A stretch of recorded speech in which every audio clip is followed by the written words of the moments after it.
ঐ ওলাই দি তোৰ পকেটত থকা পইচা নহলে দিম মই খুচা কি এনে নাই মোৰ পকেটত পইচা বেছি নবকবি নহলে উল্টাকে দিম ঘুচা তলত কেমন পইচা আছে নহলে এখন ডাকছে না আগে দেখুমাই পিছিয়ে লৈ ওলাম পইচা ওলা জলদি ওলা পইচা তোর কোন হবে তো কি লাগে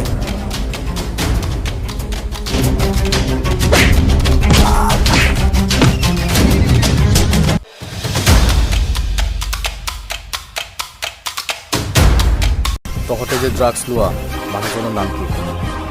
মই নাজানো মই এইবিলাক খোৱা বাদ দিছোঁ